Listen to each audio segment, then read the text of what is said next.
Lauren Davis slowly pulled into the parking lot of a luxurious car dealership in the heart of the city, his old but reliable pickup truck standing in stark contrast to the row of gleaming, impeccably polished luxury vehicles parked near the entrance. The pristine white tiles of the sidewalk shimmered under the morning sun, the glass walls of the building reflected the cloudless sky, and inside, beyond the massive doors, an atmosphere of exclusive wealth and privilege reigned. Men in expensive suits strolled leisurely along the row of the latest high-end models, their designer watches glinting as they casually gestured to indicate which car they wanted. Lauren stepped out of his truck, his heavy boots landing with a dull thud on the pavement, leaving faint traces of dust from the fields he had inspected that morning. His dark jeans, slightly worn at the knees, his simple white t-shirt, and the sturdy leather boots dusted with the remnants of a hard day's work immediately set him apart from the carefully curated clientele that the dealership catered to. The moment he closed the door of his truck, he felt the weight of several glances fall upon him, subtle but unmistakable, the kind of looks that assessed, judged, and dismissed all within the span of a few seconds. Inside, the showroom gleamed like a modern palace, the spotless marble floor stretching endlessly beneath the glow of recessed lighting. Sleek sports cars and towering luxury SUVs were arranged like priceless art pieces, each vehicle exuding an aura of untouchable sophistication. Sales representatives, dressed in tailored suits and polished shoes, engaged effortlessly with clients who looked as though they had stepped out of a high-profile business meeting or an exclusive country club. Lauren pushed open the glass door, his entrance subtle but noticeable. The moment he stepped inside, a shift in the atmosphere was almost palpable, quiet, nearly imperceptible, yet undeniable. Conversations briefly stalled before resuming in hushed tones, salesmen exchanged fleeting glances, and a few customers shot quick looks his way before turning back to their discussions. The scent of expensive leather and fresh polish filled the air, but to Lauren, there was something else beneath it, a hint of manufactured exclusivity, an unspoken expectation of who belonged here and who did not. Behind the front desk, Peter Harris, the dealership's manager, had been skimming through his phone with a relaxed smirk, but the second he caught sight of Lauren, his expression subtly shifted. His jaw stiffened ever so slightly, his lips pressed into a thin, practiced line, and his eyes flickered with an almost instinctive calculation. Lauren barely had time to take a few steps before Harris, in a display of effortless authority, moved forward to intercept him. "Sir," Harris said, his voice coded in professional politeness, but with an unmistakable edge beneath it. "May I help you with something?" His eyes performed a swift yet thorough scan of Lauren's attire, from the dusty boots to the plain t-shirt, lingering just long enough to make his impression clear. Lauren, unfazed, glanced around the showroom before responding. "I was hoping to take a look at the new limited edition model you have in stock," he said evenly. Harris exhaled through his nose in something that resembled amusement, the corners of his mouth twitching upward into a barely restrained smirk.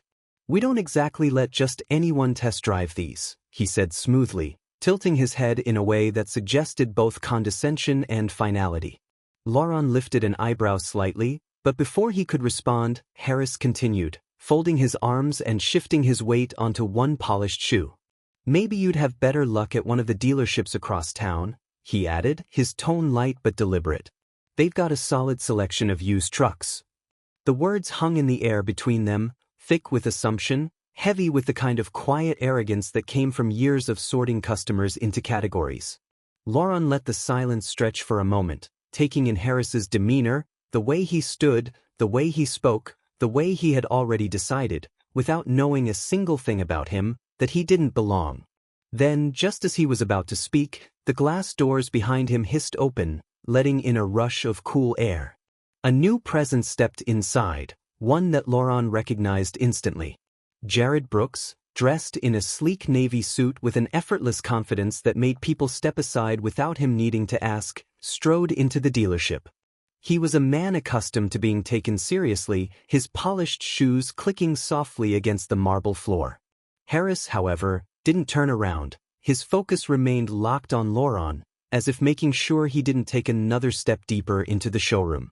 Lauren exhaled slowly, his patience stretching thin. He had spent years dealing with men like Harris, Different faces, same attitude. Part of him considered turning around and leaving, but something inside told him to stay. "I'm not looking for a used truck," Laurent said, his voice steady, his gaze unwavering. "I came here for a reason." Laurent walked through the pristine showroom, his steps slow and deliberate as he approached the row of luxury SUVs, each one gleaming under the carefully positioned showroom lights. The vehicles stood like monuments to wealth and prestige, their polished surfaces reflecting the opulence of the space, the chrome details catching every glimmer of artificial light. His eyes locked onto the limited edition model, a masterpiece of engineering that exuded power and sophistication, its sleek body commanding attention even in a room full of high-end automobiles. He ran his hand along the hood, feeling the smooth, cool metal beneath his fingertips, appreciating the craftsmanship, the precision in every curve, the way the matte finish absorbed the light just enough to create an air of understated dominance. As he studied the details, the aerodynamic lines, the intricate grille, the impeccable stitching on the leather interior visible through the tinted windows, he felt an unmistakable sensation prickling at the back of his neck. Someone was watching him, not with curiosity, not with admiration, but with scrutiny, with judgment, with an unspoken certainty that he did not belong. Harris stood a few feet away, arms crossed, his lips pressed into a thin line as he assessed Laurent's every movement. The condescending glint in his eyes was impossible to ignore, the kind of expression that said everything without saying a word, the kind that categorized people in an instant, filing them neatly into worthy and unworthy, with no regard for anything beyond appearance. Laurent recognized that look.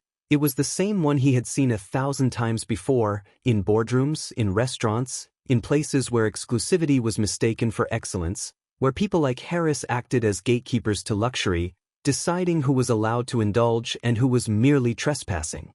But he paid it no mind, instead focusing on the vehicle, reaching for the door handle with an ease that suggested he had already decided this car would be his. The soft click of the door latch disengaging cut through the hushed murmurs of the showroom, a sound so simple yet so out of place that it seemed to startle Harris into action. Before Laurent could even slide into the driver's seat, Harris moved in sharply, his polished shoes making no sound against the marble floor, his presence a sudden and unwelcome intrusion into what should have been a seamless experience. "That model," Harris said, his voice carefully measured, dripping with false politeness, "is one of our most exclusive. It's not exactly standard."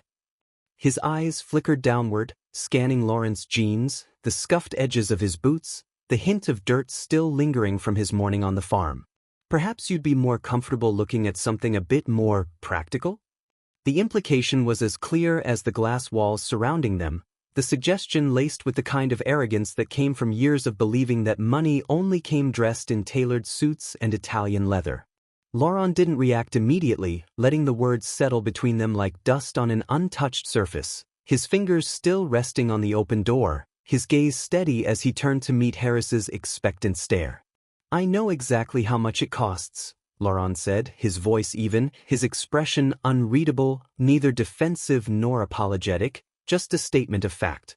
He had built a multi-million-dollar empire from the ground up, he had negotiated contracts worth more than this entire dealership, he had employees who drove cars twice the value of this one, and yet here he was, being assessed like an outsider who had wandered in by mistake. Harris's smirk widened, a slow, patronizing curve of his lips that carried the weight of unspoken assumptions. "We don't exactly give test drives to just anyone," he said, his tone light, almost amused. As if this was some inside joke that Laurent wasn't in on, as if the idea of him behind the wheel of this particular car was so absurd that it didn't even warrant serious discussion. The words were carefully chosen, calculated to sound like a polite refusal while leaving no doubt as to the real reason behind it. This wasn't about policy. This wasn't about availability. This was about exclusion, plain and simple. Laurent let the silence stretch for just a moment, watching the self-satisfaction settle into Harris's posture, the way he held himself like a man who believed he had just successfully put someone back in their place. But Laurent wasn't just anyone. And he had no intention of walking away. Laurent didn't flinch, didn't shift his weight, didn't even blink at Harris's veiled condescension. Instead, he let the silence linger just long enough to make the salesman uncomfortable before tilting his head slightly and speaking in the same steady, deliberate tone he always used when dealing with men like this. "Can I see the full specs?" The question was simple, neutral, free of challenge or hostility, yet the way Harris reacted made it clear he took it as both. His polished smile tightened at the edges, the muscles in his jaw working as he processed the audacity of a man in worn jeans and work boots daring to treat this car as if it were actually within reach. The hesitation lasted barely a second, but Laurent caught it, recognized it for what it was, the kind of ingrained skepticism that had nothing to do with money and everything to do with who, in Harris's mind, was meant to have it. Harris recovered quickly, smoothing out the shift in his demeanor with the ease of a man who had spent years perfecting the art of subtle dismissal. His lips curled into something that barely qualified as a smile, more of a performance than a genuine expression. "For vehicles of this class," he said, his tone dripping with carefully measured superiority, "we typically cater to a more exclusive clientele." His eyes flickered, scanning Laurent's outfit once more, as if doubling down on the unspoken conclusion he had already reached. "Are you sure this is your level?" The words hung in the air between them, heavy with the quiet arrogance of someone who had long since decided that wealth had a uniform, that success had a dress code, that people like Laurent belonged on the other side of town, maybe at a dealership that sold pickup trucks with practical financing options rather than luxury vehicles that required wire transfers and bespoke customization. Laurent held his gaze for a long moment, reading everything Harris wasn't saying, the way his posture remained just stiff enough to convey a sense of control, the way he spoke with the confidence of a man who was used to making people back down. But Laurent wasn't most people, and he had no intention of explaining himself, no desire to justify his presence or his intentions. Without another word, he turned, walked past Harris as if he were no more than an afterthought, and made his way toward the dealership's lounge area, a sleek, glass-enclosed space lined with leather chairs and complimentary espresso machines meant for customers deemed worthy of waiting in comfort. If Harris thought his passive-aggressive dismissal would send Laurent toward the exit, he was about to be disappointed. Laurent sank into one of the chairs with an ease that suggested he had all the time in the world, pulling out his phone and scrolling through emails, making a conscious decision not to acknowledge the tension that still lingered in the air. He wasn't in a hurry. If Harris wanted him gone, he would have to do more than offer pointed suggestions about what kind of clientele belonged here. He could feel the salesman's gaze still on him, feel the irritation simmering beneath that controlled exterior, the knowledge that his attempts to nudge Laurent toward the door had failed. That alone made staying worth it. Then, just as the silence stretched to the point of discomfort, the glass doors of the dealership swung open with a quiet hiss, and the energy in the room shifted. Laurent didn't need to look up to know who had just entered. The crisp scent of expensive cologne, the rhythmic click of polished dress shoes against the pristine marble floor, the air of effortless authority that turned heads without demanding attention. Daniel Brooks, his business partner, his longtime friend, a man who moved through these spaces as if they had been built for him, had arrived. Harris's reaction was instantaneous. Whatever disinterest, whatever skepticism had tainted his expression just moments ago evaporated in an instant, replaced by the bright, eager smile of a man who had just spotted a potential payday. He straightened, adjusted his tie, smoothed the lapels of his perfectly pressed suit, and stepped forward with the kind of polished enthusiasm reserved for VIP clients, his voice suddenly warmer, smoother, dripping with the practiced charm of a salesman who knew exactly when to turn it on. "Mr. Brooks," he greeted, his posture shifting into something more attentive, more accommodating. "What a pleasure to have you here today. How can we assist you?" Laurent finally looked up from his phone, his expression unreadable, his lips curving just slightly at the corners as he watched the performance unfold. Harris had no idea what was about to happen. Daniel Brooks stepped into the dealership with the kind of effortless confidence that made people straighten their backs and lower their voices, his tailored navy blue suit fitting like a second skin, his sleek watch catching the overhead lights with every precise movement of his wrist.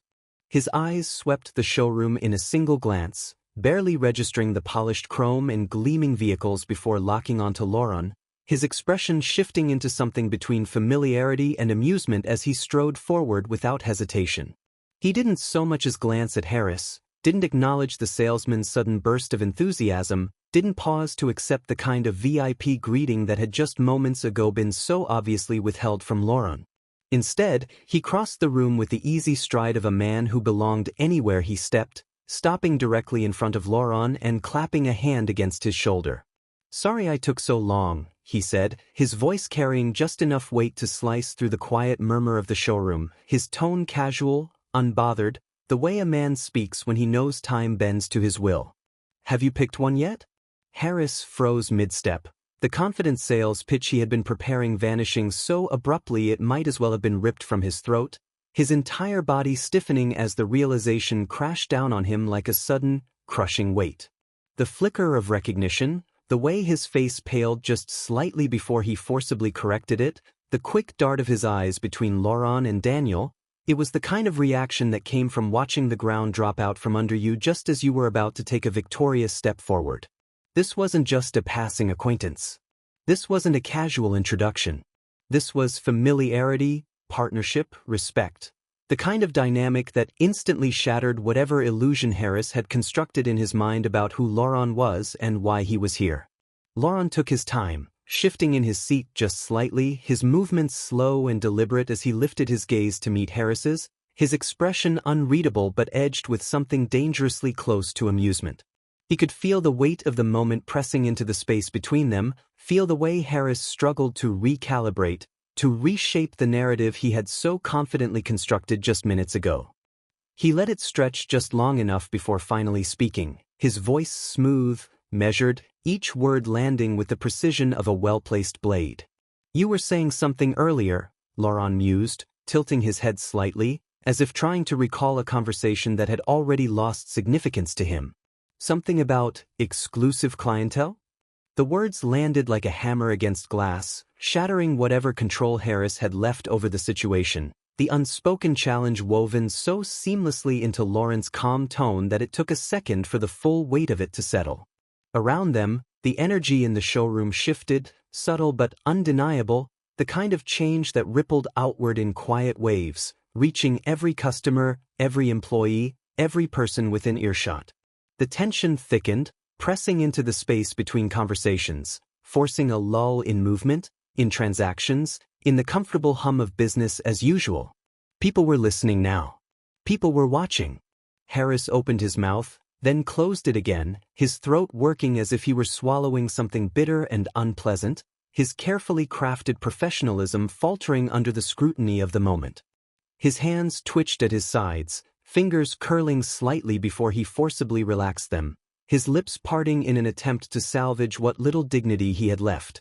But there was no easy way out of this, no smooth pivot, no effortless recovery from the kind of mistake that exposed itself before you even realized it was happening. Laurent didn't move, didn't shift his posture, didn't so much as blink as he watched Harris struggle, his patience stretching thin, his amusement settling into something colder, something heavier. He had expected this, had seen it play out too many times before, in too many different places, from too many different men who mistook the illusion of wealth for the reality of power. The difference was, this time, Harris had played his hand too soon, had laid his assumptions bare before he had the chance to realize they were wrong. And now, there was no undoing it.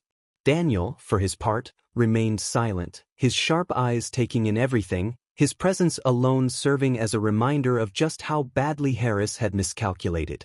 He didn't need to say anything. His very existence in this moment was a verdict all its own, a confirmation that whatever Harris had assumed about Laurent had been laughably, embarrassingly incorrect.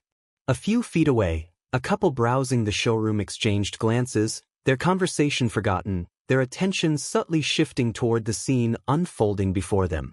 A young salesman who had been pretending not to notice, suddenly found himself gripping his clipboard a little tighter, his gaze flickering nervously between Laurent and Harris, the tension curling through the air like a tightly wound wire. Harris swallowed again, the sound almost audible in the hushed quiet that had settled over the space, his jaw clenching as he forced himself to straighten, to regain even a fraction of the authority that had slipped so quickly through his fingers. "Mr. Brooks?" he started, his voice lacking the confidence it had carried mere moments ago, the edge of desperation creeping in despite his best efforts to suppress it. But Daniel didn't let him finish. He didn't need to.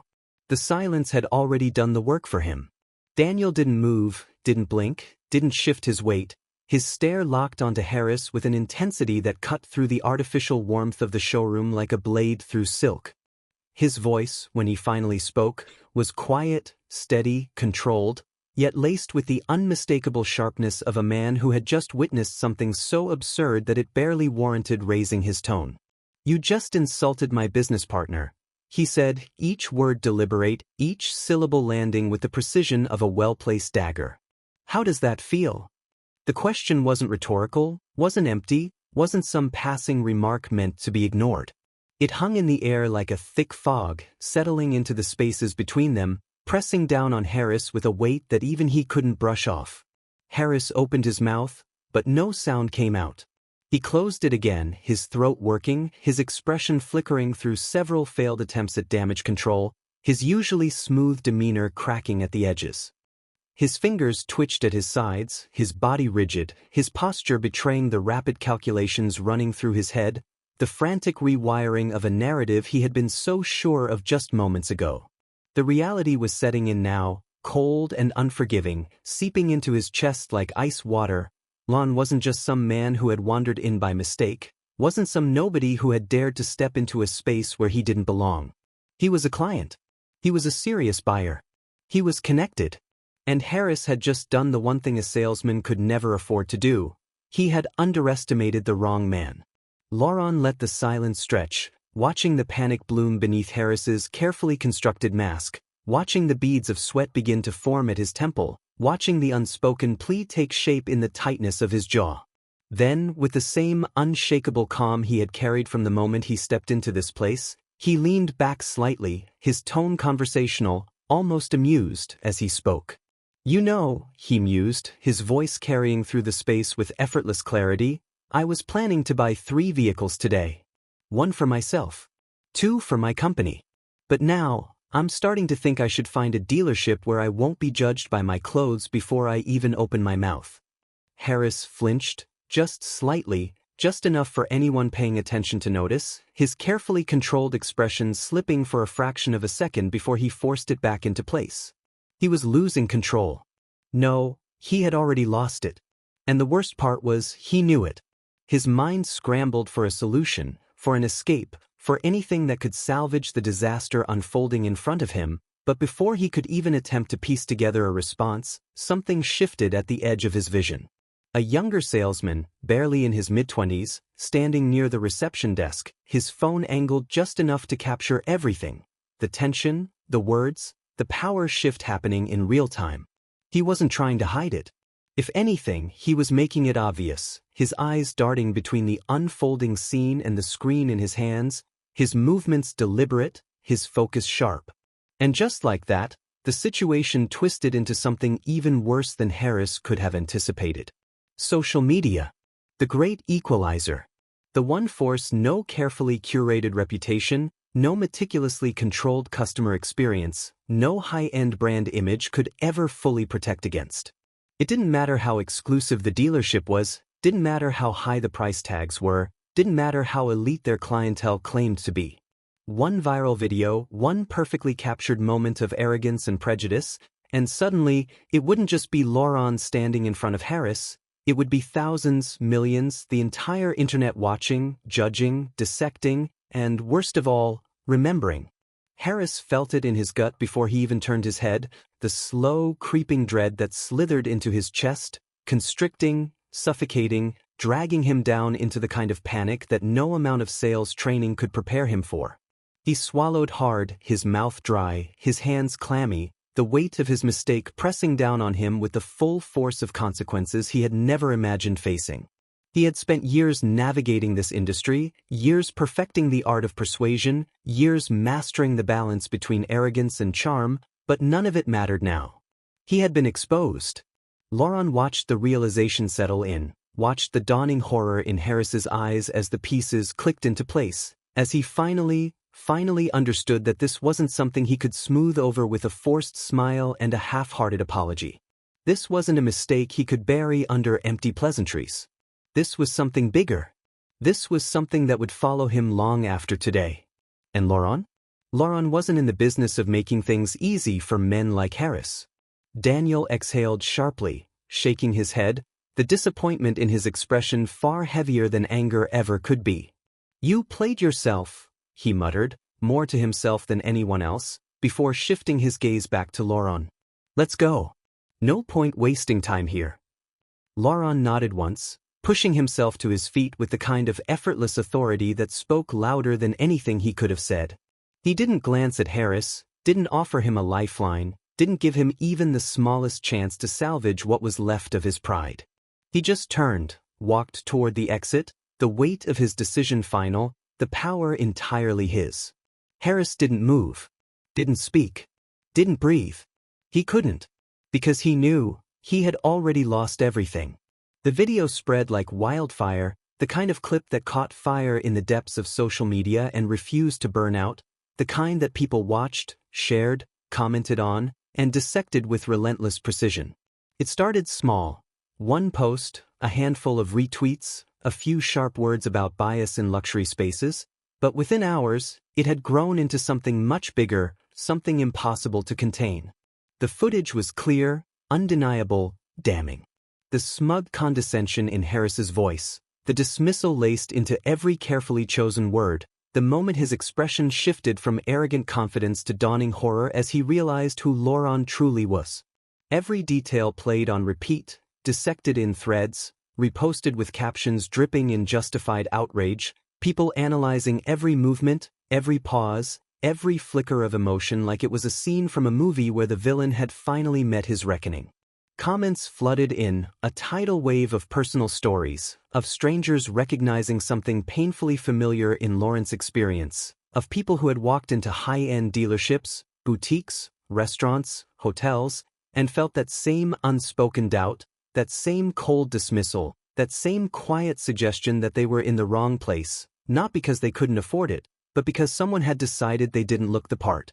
"This happens more than you think," one user wrote, attaching a long thread detailing their own experience at a luxury car showroom, how they had been ignored, brushed off, treated like an afterthought, until the moment they pulled out their financial statements. "They don't respect you. They respect money. And if they don't see it on you, they assume it isn't there." Another post went viral alongside the video, a montage of similar incidents from other places, stitched together in a brutal showcase of discrimination disguised as exclusivity. The hashtags trended, news outlets picked it up, online forums exploded with discussions about classism, about bias, about the unspoken rules of luxury spaces and the people who enforce them. The dealership's name was everywhere, its reputation dragged through the digital mud, each comment, each retweet, each outraged response adding fuel to a fire that was growing too big to control. The corporate office noticed. They always did when money was at stake. Harris sat in his office, his phone buzzing with non-stop notifications, his inbox flooded with messages from colleagues, from old contacts, from people he hadn't spoken to in years suddenly asking what the hell had happened. He had thought, for a moment, that maybe this would blow over, that maybe it would get buried under the next scandal, the next big controversy, the next inevitable distraction. He was wrong. The dealership's official account had already posted a statement, the kind of empty PR response that only made things worse. "We take these concerns seriously," it read, "and we are conducting an internal review." The comments shredded it apart within minutes. "You're only reviewing this because you got caught," one user wrote. "Fire the guy or we take our business elsewhere," another added. Then the email came through. "Urgent. Meeting request, corporate review." The subject line alone sent a cold wave down Harris's spine. He clicked it open, skimming the message, his pulse pounding in his ears. The director of the dealership network, his boss's boss's boss, was demanding a meeting. Today. Immediately. No excuses. No delays. His hands clenched into fists, his jaw tightening, his mind racing through every possible way to spin this, to explain, to justify. But what was there to say? He had been doing his job. He had been protecting the dealership's image. He had been maintaining the standard that had always been expected. His office door swung open before he could even finish that thought. "Now," the receptionist said, not bothering with pleasantries, not offering any reassurance. Just a single word, clipped and final. Harris exhaled slowly, forcing himself to his feet, straightening his tie, smoothing his sleeves. He had faced difficult conversations before. He had talked his way out of bad situations. He had handled angry clients, demanding executives, tense negotiations. But this was different. Because this time, the world was watching. The fallout was immediate, relentless, and impossible to contain. Customers who had been scheduled for consultations called to cancel, their voices clipped, their explanations short but pointed. "I'll take my business elsewhere," they said. "I don't support places like this," they added. The dealership's front desk staff, who had been trained to handle everything from VIP requests to last-minute financing changes, found themselves fielding an entirely new kind of crisis: angry emails, refund demands, unapologetic severing of long-standing relationships. The numbers spoke louder than words, and the numbers were terrifying. In less than 48 hours, projected sales had plummeted, appointments for test drives had dropped by nearly 70%, and the list of withdrawn purchases had grown long enough to cause panic at corporate. Then came the worst blow. One of their largest clients, a high-profile real estate mogul who had been in talks to purchase an entire fleet of luxury vehicles for his latest development project, pulled out without hesitation. The contract had been nearly finalized, the signatures mere days away from completion, the commission for the dealership substantial enough to make executives salivate. But with the video now a viral stain on their reputation, with the backlash still raging, with the dealership's name being dragged across every major news site, he didn't even entertain a renegotiation. "I don't do business with companies that make my brand look bad," was all he said before walking away. Inside the corporate office, the decision wasn't hard to make. Harris sat in a sleek, minimalist conference room, the kind designed to impress investors, its glass walls giving an unobstructed view of the dealership floor below, where nervous employees pretended not to look up, not to listen, not to whisper amongst themselves. Across from him, the regional director, a man known for his ruthless efficiency, barely glanced at the reports in front of him. He didn't need to. The conclusion was obvious. "We're letting you go," he said, his tone as casual as if he were discussing the weather. "Effective immediately." Harris stiffened, his fingers digging into the armrests of his chair, his mind scrambling for a way to reverse the inevitable. "I was enforcing company standards," he started, the words spilling out faster than he could filter them. "I was protecting the brand. You wanted exclusivity, you wanted high-end clientele, I was just following." The director raised a hand, silencing him with a single motion. "We wanted sales," he corrected, his gaze flat, devoid of sympathy. "And you just cost us millions." Harris's breath caught in his throat. Millions. The word echoed in his head, louder than anything else in the room, drowning out the hum of the air conditioning, the faint murmur of voices outside, the distant sound of a car engine revving in the service bay. One mistake. One miscalculation.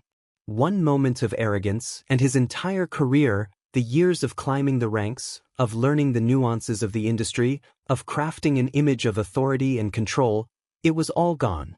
His jaw clenched, his pulse hammering against his ribs, his thoughts racing through every desperate possibility. Damage control. Public apology. A plea for a second chance. But he already knew there was no second chance. Not for something this public.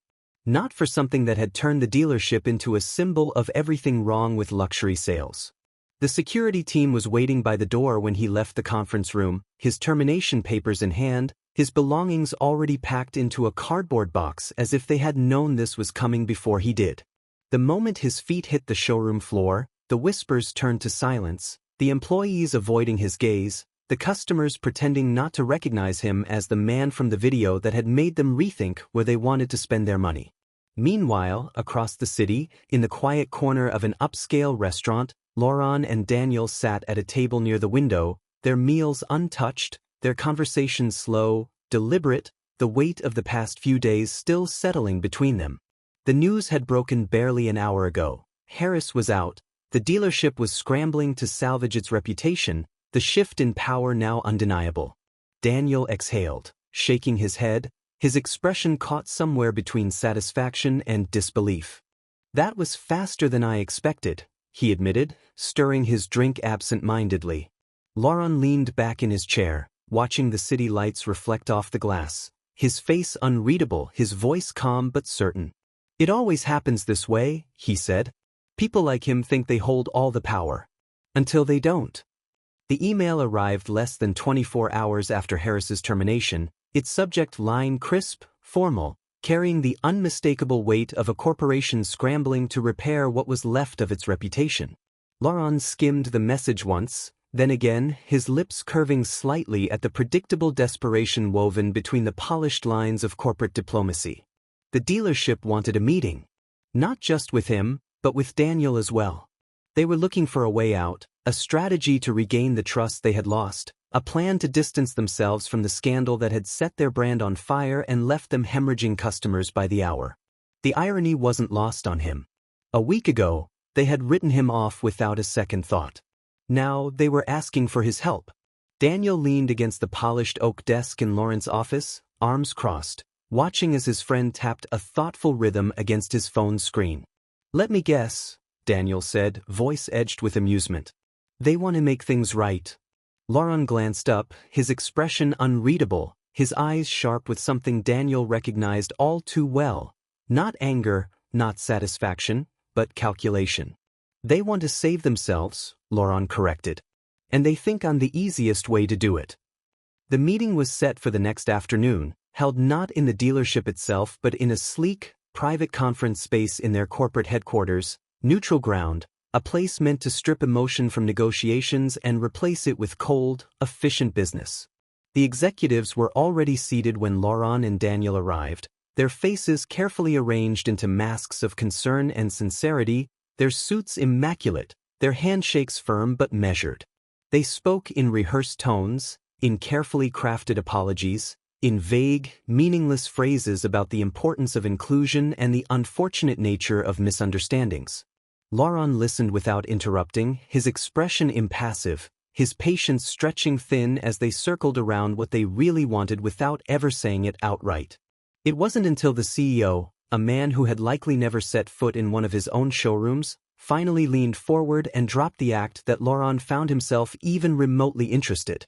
"Mr. Davis," the man said, voice slow, deliberate, each word chosen with surgical precision. "We need your help." The silence that followed was heavy, expectant, waiting for Laurent to seize the lifeline they had thrown him, to nod, to agree, to become the face of their redemption. He let it linger just long enough before he spoke. "On one condition," he said, voice calm, firm, leaving no room for negotiation.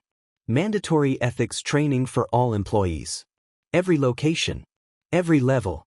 And I oversee it." A flicker of hesitation passed through the room, the briefest shift in expressions before professionalism masked it. They hadn't expected him to want control. They had assumed he would take a settlement, an endorsement deal, some kind of token gesture to show that the dealership had learned its lesson. But Laurent wasn't interested in optics. He wanted change. Real, measurable, irreversible change. And the only way to ensure that was to be inside the system, not standing outside it, waiting for them to keep their word. After a beat, the CEO nodded. Done. The transition happened faster than anyone expected. Policies were rewritten. Training programs were developed. Employees, from top-tier management to entry-level sales staff, were required to complete a rigorous ethics course, designed not just to address discrimination but to dismantle the unspoken biases that had built the foundation of their so-called exclusivity. Laurent became more than just a consultant. He became a force within the company, his influence reshaping its operations, his presence a constant reminder of what had brought them to this point. The dealership, once a symbol of quiet exclusion, now stood at the forefront of industry-wide change, its competitors watching closely, waiting to see if their transformation was genuine or simply another well-crafted illusion. Meanwhile, in a much smaller, much less forgiving office, Harris sat behind a desk that wasn't his, in a dealership that wasn't luxury, staring at a future that no longer bent to his will.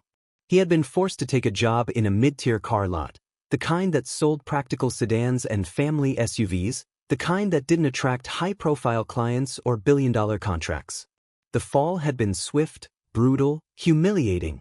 Customers barely glanced at him, his new manager didn't trust him, and for the first time in his life, he felt exactly what Laurent had felt in that showroom. Dismissed, overlooked, treated as if he wasn't worth the time it took to acknowledge him. And for the first time, Harris understood. The encounter was unplanned, unexpected, the kind of moment that felt too precisely timed to be anything but deliberate fate.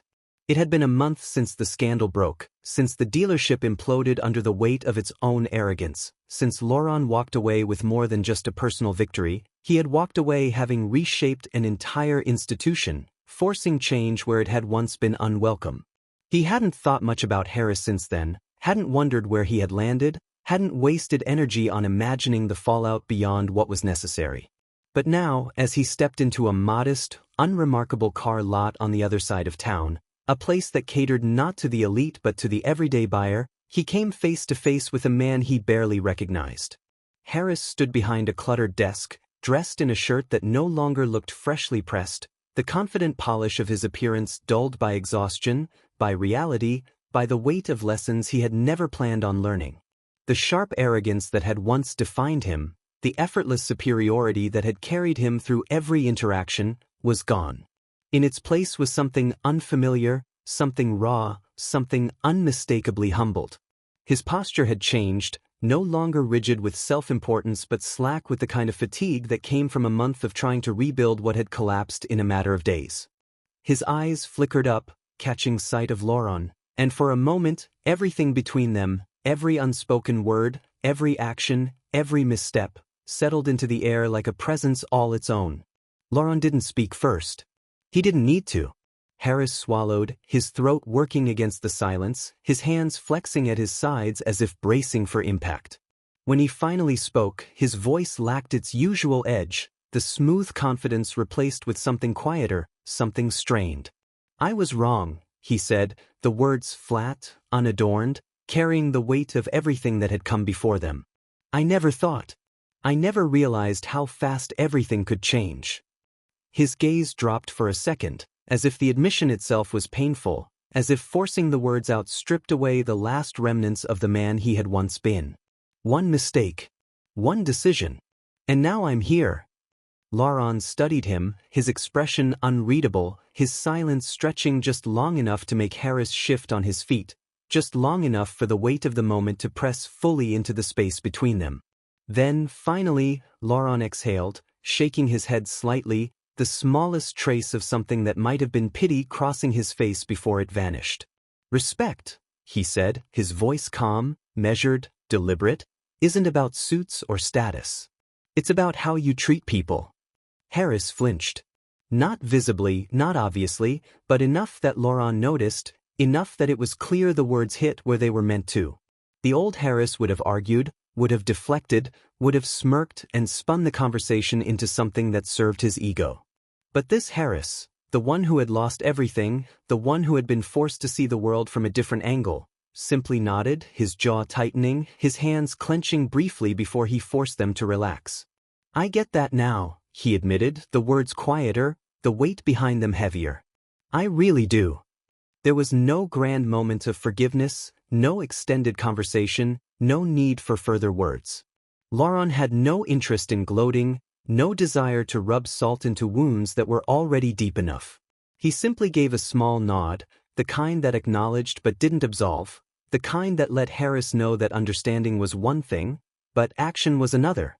And as he turned to leave, as he stepped past rows of cars that lacked the glitz and glamour of the ones Harris used to sell, he caught a glimpse of something in the man's posture, in the way he turned toward the next customer walking through the door.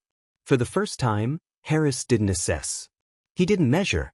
He didn't judge. He simply stepped forward and said, "How can I help you today?" Laurent moved forward without looking back, his focus shifting from the past to the future, from a single victory to the much larger battle ahead. The fallout from the dealership scandal had faded from the headlines, but its impact lingered, reshaping conversations, forcing companies to examine their policies, making the industry take notice in ways it never had before. His business continued to thrive, his network of organic farms expanding across the country, his influence growing not just in agriculture but in corporate culture, in leadership, in the ongoing fight for equity in spaces that had long been defined by exclusivity. What had started as a personal experience, a moment of casual dismissal, had evolved into something far greater, a movement, a shift, a demand for accountability that couldn't be ignored. He spoke at conferences now, led discussions, partnered with organizations committed to dismantling the kind of systemic bias that had nearly cost one dealership its entire reputation. And yet, for all the progress, he knew there was still more to do. The dealership had learned its lesson the hard way, forced to confront the reality of its own arrogance, its own flawed approach to customer service, its own misguided belief that wealth always looked a certain way. The corporate office had enacted sweeping policy changes, not just to salvage its image but to prevent history from repeating itself. Ethics training became mandatory across all locations, from executives to entry-level employees, each session built around the core principle that respect was not a privilege to be selectively given, but a fundamental standard that had to be upheld at all times.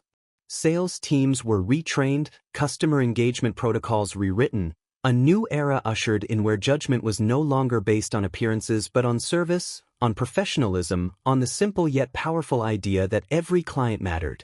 It was a transformation that had once seemed impossible, but now, it was the new foundation on which the dealership stood. Daniel sat across from Laurent at a rooftop restaurant overlooking the city, the evening lights casting reflections across the sleek glass table between them. He swirled the drink in his hand, his expression thoughtful, his amusement clear as he studied his longtime friend. "So," he said, the corner of his mouth lifting in a smirk, "you came in looking for a car and left as a full-blown corporate reformer. I don't know whether to be impressed or concerned." Laurent chuckled, shaking his head, his fingers tapping idly against the rim of his glass. "You say that like I planned any of this," he replied, his voice easy, his mood lighter than it had been in weeks. "I just wanted a car. They made it complicated." Daniel laughed at that, raising his glass in a silent toast before taking a slow sip, his eyes scanning the skyline, his expression briefly distant before snapping back into sharp focus. "And yet here we are," he mused, leaning forward slightly. "One dealership down, a whole industry left to go." Meanwhile, across town, in the modest showroom where mid-range sedans and practical SUVs lined the floor, Harris adjusted his tie, his hands steady, his posture careful, his presence no longer commanding but cautious. He was no longer the man who dictated who was worthy of luxury, no longer the gatekeeper of exclusivity, no longer the face of a dealership that had crumbled under the weight of its own mistakes. Now, he was just another salesman, another employee, another man who had learned, too late, too painfully, that the power he had once wielded had never been his to begin with. He had been given a second chance, not as a leader, not as a manager, not as the authority he had once been, but as a man who had to prove his worth from the ground up. Every interaction mattered now. Every customer deserved respect. And for the first time, he understood what that meant. Laurent stood beside his brand-new luxury SUV, his hands resting lightly on the hood, the soft hum of the engine beneath his fingertips a quiet reminder of everything that had led to this moment. The vehicle was everything he had wanted, powerful, sleek, built to withstand any terrain. But it wasn't the car that made him smile, wasn't the high-end craftsmanship or the prestige that came with it. It was the knowledge that the journey to this point had been about more than just proving a point, about more than just winning a personal battle. It had been about change, about standing firm, about refusing to let the world dictate his worth based on something as superficial as appearance. He exhaled slowly, shaking his head slightly as he murmured to himself, the words quiet but certain, a simple truth that had always been clear to him, even when others had failed to see it. "Respect," he said, his voice steady, his resolve unwavering, "is worth more than any car."